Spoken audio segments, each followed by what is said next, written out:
week 17 of Recovery Strategies for Life. We are talking this week about the real me, the real you, who that is, and not just the responses that we give or, last week we talked about responses as far as trauma and trauma triggers and how the enemy has tried to steal our natural God-given responses and how he wants us to focus on the negative aspect of things. But that's not how God created us to respond. That's not how he created us to live out our life and be who we really are. And I know that in personality tests that are available that I know a lot of employers like to use, and if you're working on a team, they like to talk about personalities and how they work together or how they have trouble working together.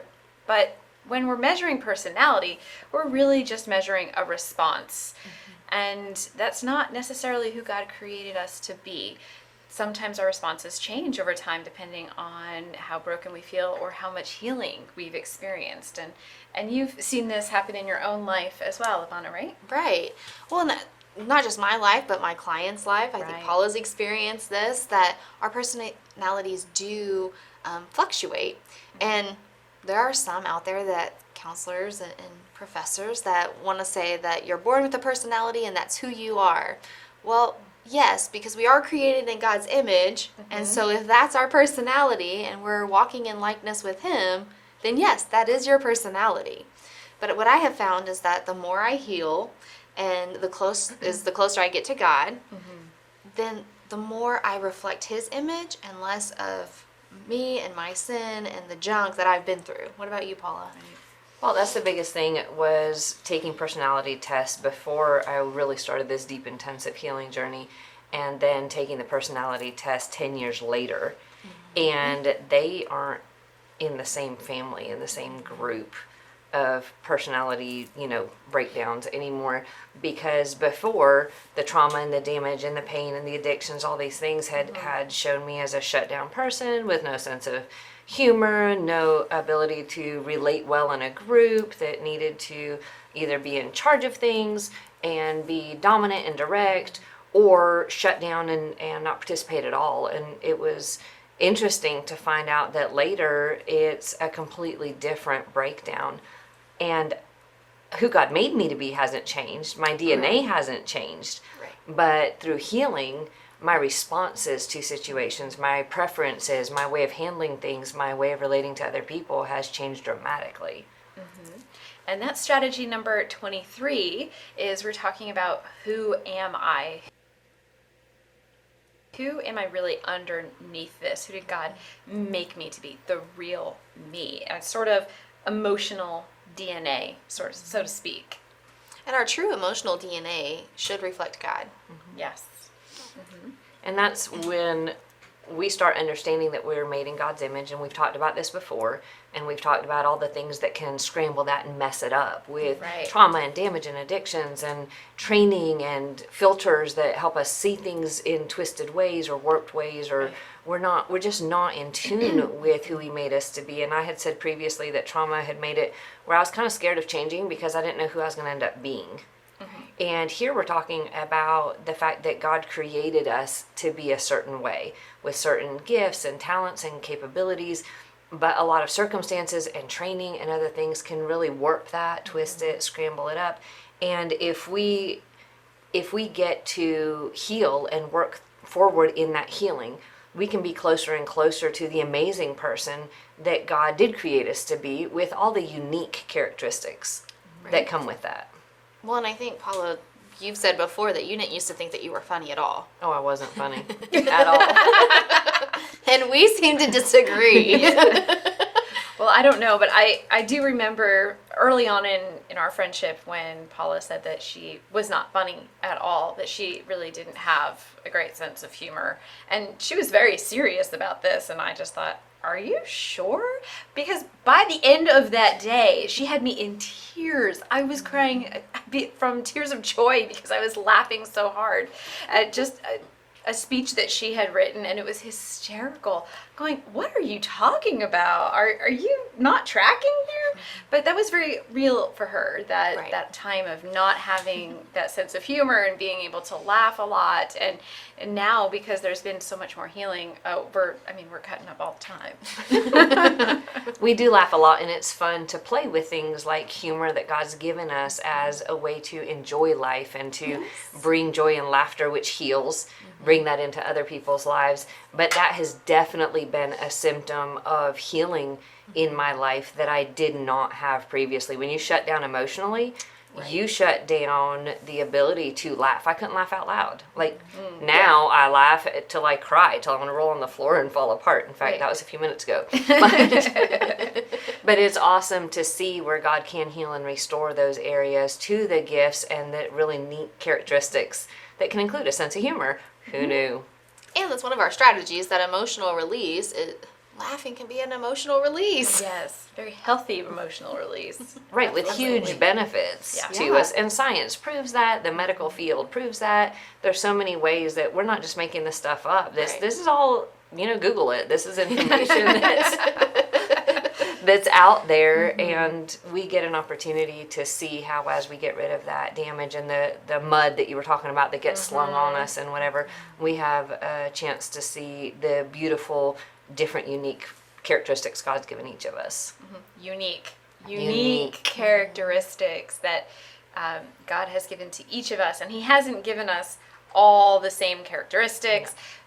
And we can try and compare that sometimes with other people, but if it's not in our gifting or it's not part of our personality that God gave to us, then we don't have to be worried that we're less than or that we're lacking something, because we have exactly what He gave to us, what He wanted to give to us, and He says that we are His masterpiece as a result of that.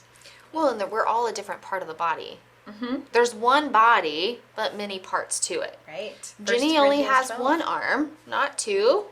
Yes. Yes. So, Ginny, are you the arm in the body of Christ? God's got my arm, so I must be an arm somewhere. He's holding your right hand up in heaven, isn't He? Yes, He's holding on to it for me. Yeah. We always enjoy the fact that, again, your personality comes out in having joy and fun with a uniqueness that God gave you physically. And the fact that we all thoroughly enjoy you as a person and how your humor comes out that way. But I could say, well, I'm not as memorable as Ginny, and I don't have that same sense of humor about that, therefore I have less value. Or you could say, you're missing the second hand I got, so somehow or another you have less value. Except in God's economy, there's no comparison. Right. There's just different functions, there's different giftings, there's different reflections, but it's all meant to be a part of His nature as the body of Christ. Right. We get to maximize the gifts and the personality and the joy that He gives each of us, and not compare a hand with a foot or the mouth that speaks out there. Like I was saying before, we have us sitting here in front of the cameras, but we have an amazing crew behind the cameras, and there's no comparison in value. If they were behind the cameras working and there was nobody sitting up here, that would be kind of boring, right? That'd be really weird for our viewers. And if we were sitting up here talking along, no one would ever get to watch it if there wasn't somebody there. We have gifts that are in what we do, but there's also those same things in our character, in our personality, and our style and way of looking at the world and relating to each other and all that. And that's a fun thing to learn as you heal, and understanding there might be some really neat, amazing things that have been hidden under that mud and dirt that the enemy has dumped on us and thrown at us. As we peel that off, we get to see some really cool things. Well, and believe it or not, I used to think I didn't have a voice. I mean, I had a physical voice, but it was almost like the enemy just had his hand on my mouth, that he didn't want me speaking. And now you use your voice a lot. Now I use my voice and I lose my voice from using it. But to think that what the enemy wanted to take away and steal, kill, and destroy, God, it was like, not today, Satan. I have a plan for her. I want her to speak. I remember my speech class in high school, and like my physical body just like shaking as I'm giving a speech. And I went through a professional speaking training not too long ago where I'm standing in front of one of the most elite speakers out there, and he's giving me a standing ovation because of the speech I had just given, and I'm going, this is not what I thought was going to happen with my life. But because of that trauma and because I didn't have a voice in those moments, I felt like I just didn't have a voice at all. But that's not true. Right. In that God can heal and restore as if it was never broken. Right. And Satan many times goes after damaging the things that are special gifts that God's given us that he wants to use for his glory and his kingdom. And Satan's like, if I can just mess with that and have them not believe it's possible, block that capacity, change that, then he can keep us from being the person that God's called us to, doing what God's called us to do.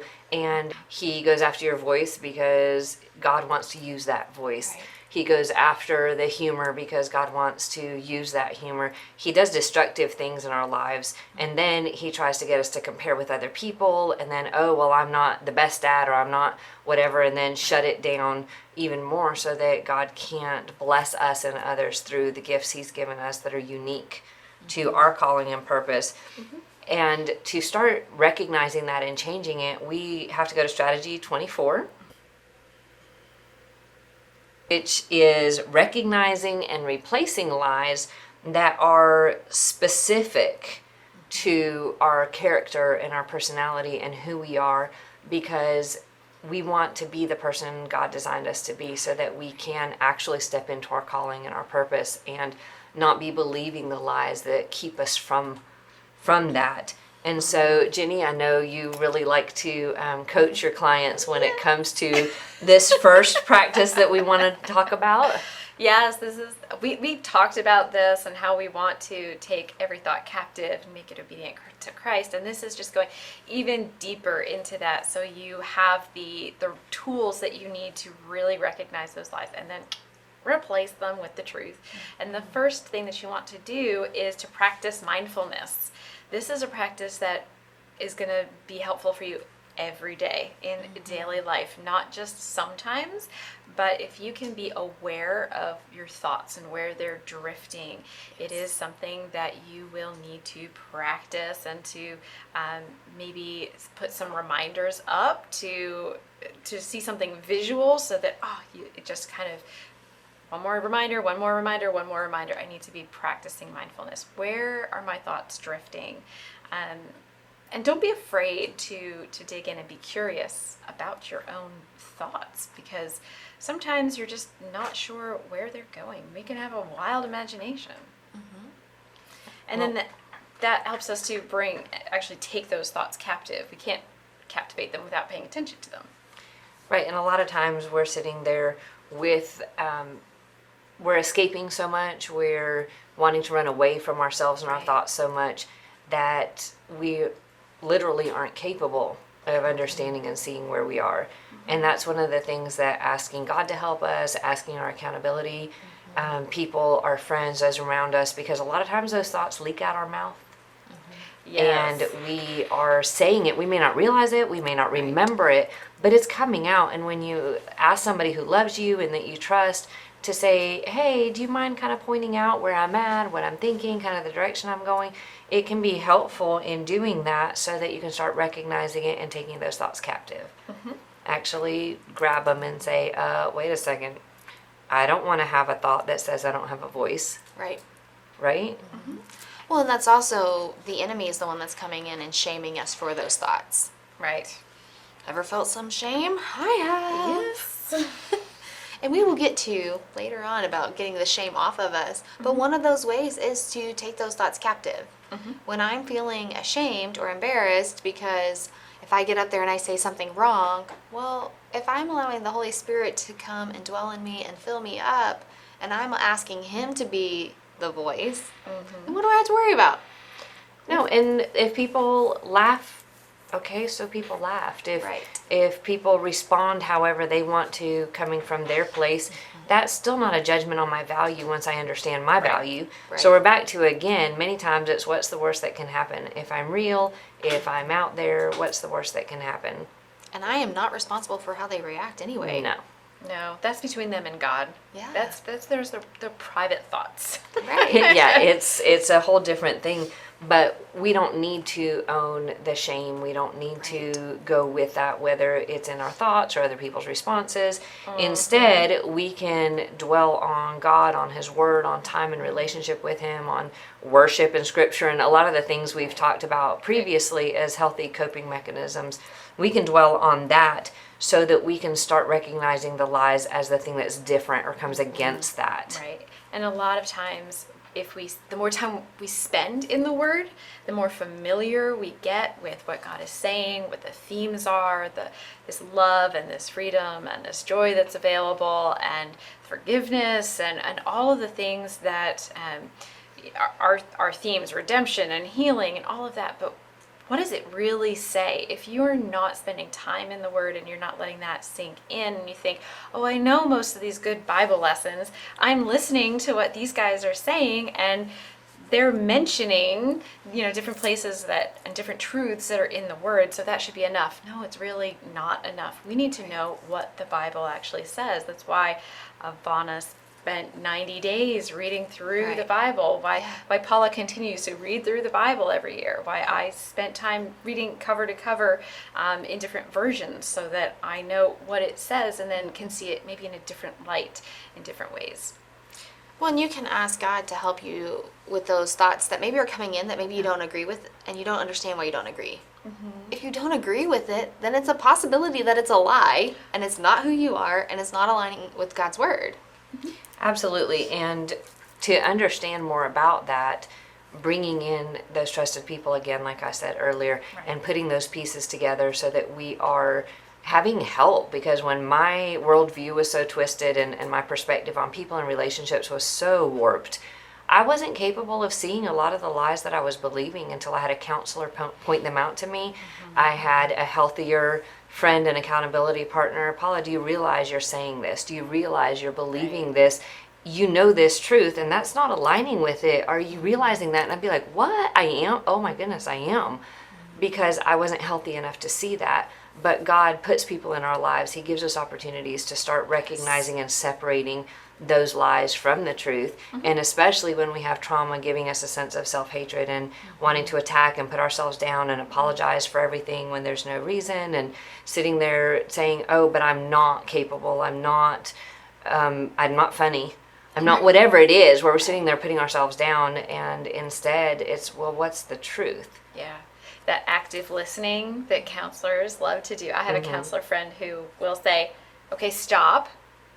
Listen to what you just said, say it again, and makes me repeat what I've said so that I can hear it and I can discover it for myself. That's what you counselors do so well, is to help us discover for ourselves what we're actually saying, so I can say, oh, yes. I don't know why I said that, or, because it wasn't something that I was paying attention to, or maybe there's a trigger happening that I wasn't aware of previously, but it really, I've given her permission to give me that, reflective listening, I guess, or here's what I'm hearing from you, and reflecting it back to me. It's been really helpful. And then once you recognize the lie, then you're able to go to God's Word and find the truth. Mm-hmm. So I think we've all three done this exercise before, where we've just wrote out all the lies the enemy was telling us. Mm-hmm. Okay, I'm just going to do a brain dump right now. This is what you're not good enough, you don't have a voice, you don't matter, whatever it is. And then I can go to the scriptures and say, okay, no, God says I am good enough, that He chose me, that He loved me, and identify His truth to combat those lies. And then I can write all through it and say lies, lies, lies, lies, mm-hmm. because that's not who I am. And when I recognize who I am, then I can start applying that truth. Mm-hmm. I can start going, oh, I'm not an anxious person. Right. No, I'm a person that's trusting in God. Right. Mm-hmm. No, I'm not a depressed person. Mm-hmm. I am not stupid. I'm not that stupid. We joke about that, because that's one of the lies, that when we're in a trigger state, or we're struggling with something, or we're working through a trauma thing, we laugh about it, because that's a lie that comes through a lot when your brain's not working properly due to a trauma response. then I'm like, oh my goodness, I can't do this, I can't do this, I can't do this. That's one of my lies. And I was like, wait a second, every time I hear myself saying that, that's a lie. I can do all things through Christ who gives me strength. Amen. Oh, wait a second. That's the truth. And I can sit there and, like I was this morning even, speaking that truth over myself, over a situation, so that I'm not living that lie anymore. And this is something we have to do daily. Yes. And sometimes, always, multiple times throughout the day. Like I have a sponsee right now that I'm working with, and I'm constantly taking her back to, God did not give you a spirit of fear, but a power, love, and a sound mind. And I love that your 9-year-old, you can ask him, does God give you a spirit of fear? And he can quote it just as fast. And he's 9. Yes. But it's because God's word is living and breathing, and it's active.